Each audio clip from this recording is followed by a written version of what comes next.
Pemirsa, setengah abad sudah berlalu sejak tragedi 65, namun stigma bagi mereka yang dianggap kiri itu masih ada. Berniat untuk ziarah di kampung halaman tapi berujung interogasi dan hukuman.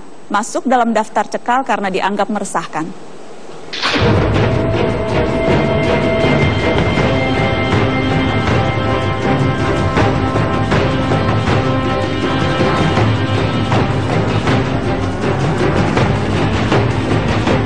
Digiring oleh polisi, masuk, tidak bisa keluar lagi, kunci mobil diambil, marah-marah, mengancam-ngancam, intimidasi. Itu sangat berbahaya sebenarnya. Tidak masuk akal menurut saya dalam alam demokrasi begini.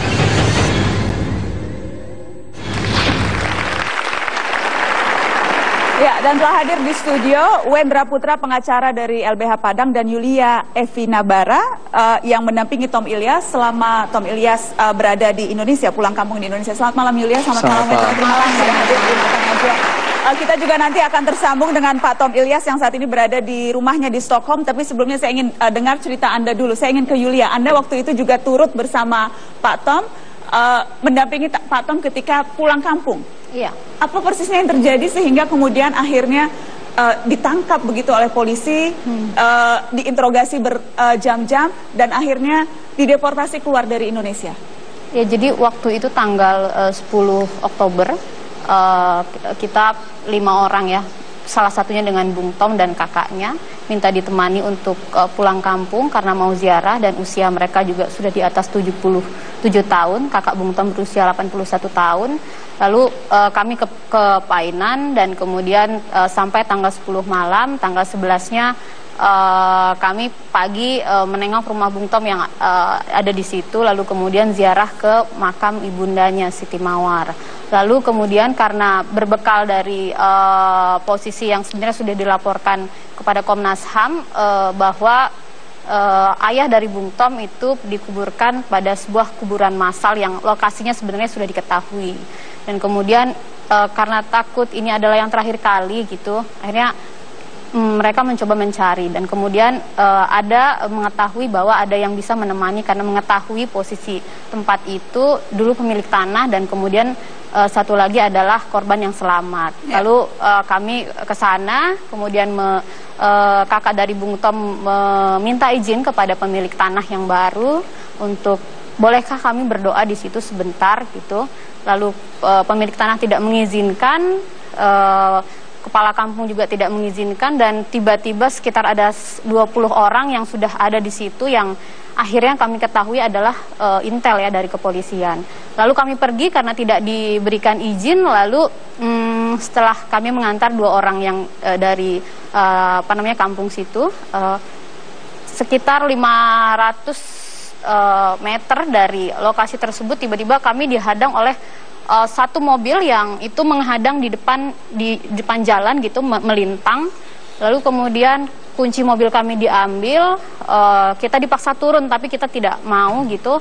Terus akhirnya mereka memaksa kami dan kemudian membawa kami ke kantor polisi, dan kemudian kami diinterogasi selama hampir 24 jam. Lalu kemudian ya tidak ada pasal sebenarnya yang bisa dikenakan kepada kami. Apa alasannya ketika itu dibawa ke kantor polisi dengan alasan? Alasannya katanya mau diamankan karena meresahkan warga, mengganggu keamanan gitu. Takut ada apa-apa, jadi kami amankan. Tapi pada kenyataannya di kepolisian tersebut, di Polres Pesisir Selatan ya, sebenarnya kami diperlakukan seperti melakukan tindakan kriminal, seperti tersangka. Tas kami digeledah, lalu kemudian diintimidasi ya, dibentak-bentak, terus kemudian pagi-paginya juga interogasi tersebut kemudian akan dilanjutkan dengan penggeledahan lagi, dan suasana sangat mencekam gitu. Kami tidak merasa bahwa kami sedang diamankan, justru pada saat itu kami sedang ditangkap untuk dikenakan pasal apa, walaupun akhirnya tidak ada pasal yang bisa dikenakan kepada kami. Oke, bahwa kemudian Anda, Wendra, teman-teman dari LBH Padang datang dan membantu. Persisnya latar belakang, apa yang kemudian yang Anda baca begitu, yang mengakibatkan orang yang hendak ziarah pulang kampung justru diperlakukan seperti seorang kriminal? Ya, dugaannya teman-teman ini menurut laporannya itu membuat dokumentasi kekerasan PKI. Itu yang disampaikan oleh warga. Padahal pada kenyataannya tidak ada respon dari masyarakat terhadap kedatangan teman-teman ini. Justru yang paling ramai itu teman-teman Intel yang mengawasi gerak-gerik. Dan ketika ada embel-embel PKI karenanya di situ semuanya menjadi kita tidak tahu, mungkin karena informasi ini kan juga untuk mengakses di kepala kampung, mungkin ada informasi yang tersebar karena di wilayah itu sepertinya tidak banyak yang tahu soal perihal kuburan massal itu, tapi mengindikasikan bahwa teman-teman itu terlibat dalam proses. Saya bahkan bingung, sepertinya polisi pun tidak tahu apa yang mereka cari. Tapi terlihat di situ mereka hanya ingin menahan dan mencari tahu apa sebenarnya yang bisa menjadi celah supaya teman-teman ini terjerat. Tapi yang saya lihat di situ adalah murni bukan pengamanan, tapi adalah penangkapan sewenang-wenang. Oke, saya ingin ke Stockholm dengan Pak Tom. Pak Tom, Anda pulang ketika itu niatnya memang hanya untuk berziarah ke makam ayahanda, begitu Pak Tom? Oh iya Mbak, saya sebenarnya sudah sering pulang. Tiap tahun saya pulang ke kampung, terutama ketika ibu saya masih hidup. Tapi mengenai kuburan ayah saya, itu saya tidak tahu di mana tempatnya. Pada tahun lalu, awal tahun lalu, saya berkenalan dengan seorang mahasiswa yang kebetulan bapaknya saya kenal, orang dari kampung situ juga, yang katanya dia kenal dengan 2 orang saksi yang masih hidup, yang tahu persis di mana kuburan massal itu, di mana ayah saya terkubur. Teman-teman mahasiswa ini, Oki namanya, Oki Patria, bilang sama saya, kalau Om katanya mau tahu tempatnya, datanglah sebelum orang 2 ini meninggal, karena mereka sudah 80 lebih sakit-sakitan. Karena itu saya sempatkan pada akhir 65 itu, saya datang mumpung ada yang tahu. Maksud saya yang penting adalah untuk mengetahui tempatnya, untuk menandainya, setidak-tidaknya tahu koordinatnya, sehingga sama sekali, Pak Tom, Anda sama sekali tidak menyangka akan mendapatkan reaksi sedemikian keras dari aparat, bahkan kemudian akhirnya Anda dideportasi begitu keluar dari Indonesia. Sama sekali tidak menyangka reaksinya akan sedemikian keras. Sama sekali tidak, Mbak.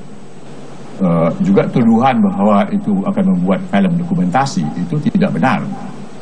Karena apa? Kalau membuat film dokumentasi tentang sebuah kuburan massal, kan harus digali, harus ada dokter forensik, harus ada perizinan, itu baru bisa mungkin dibikin film dokumentasi. Ini hanya hutan kok.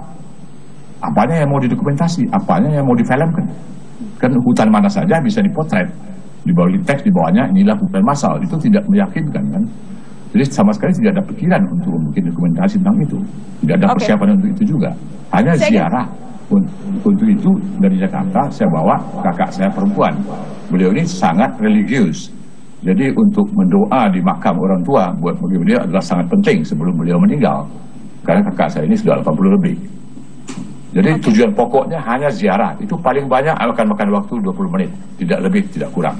Betul-betul hanya ziarah. Itu pun tidak dapat izin. Saya ingin ke Yulia. Bahkan sampai sekarang pun masih berlanjut terus begitu. Saya dengar masih ada semacam intimidasi dalam tanda kutip, masih ada rasa diawasi dan sebagainya. Itu Anda alami dan keluarga? Ya, jadi setelah bersamaan sebenarnya, jadi 2 orang pulang ke Jakarta, lalu saya dan Wendra mendampingi Bung Tom di Padang. Bersamaan dengan itu kami juga mendengar kabar bahwa yang di Padang didatangi oleh tentara juga rumahnya, terus kemudian rumah 1 orang yang dalam rombongan kami juga didatangi juga, tempat kontrakan saya juga didatangi gitu. Jadi memang setelah itu terlewati ya, beberapa hari setelahnya kita masih didatangi oleh orang-orang yang kemudian menanyakan ini siapa, aktivitasnya apa saja, apa yang mereka kerjakan, yang saya rasa itu cara-cara yang mungkin kita temui di masa Orde Baru. Oke, Pak Tom, sekarang jadi status Anda masih ditangkal begitu ya? Anda belum boleh masuk ke Indonesia? Ya, sampai sekarang masih begitu, Pak. Walaupun banyak bantuan dari teman-teman ke jalur kementerian, tapi masih belum dicabut sampai sekarang. Anda masih berkeinginan untuk kembali ke tanah air, Pak Tom? Hanya untuk berziarah, bertemu keluarga, masih ada keinginan itu? Oh iya, besar sekali, Mbak. Bisanya masuk ke Indonesia itu, wah sakit sekali, Mbak. sangat tersiksa dengan kadang-kadang dibawa mimpi. Rasanya tersiksa tidak bisa ke Indonesia, Pak Tom? Oh iya, saya biasanya hampir tiap tahun saya pulang, terutama waktu ibu saya masih hidup. Sekarang kemungkinan itu tertutup sama sekali. Sepertinya tidak masuk akal buat saya. Oh, saya orang sana, lahir itu, dibesarkan di situ. Sekarang tidak bisa pulang. Jadi keinginan Anda sangat simpel, hanya ingin pulang dan ingin bertemu keluarga. Baik, terima kasih Pak Tom Ilyas sudah bergabung dari Stockholm untuk Mata Najwa. Terima kasih Pak Tom.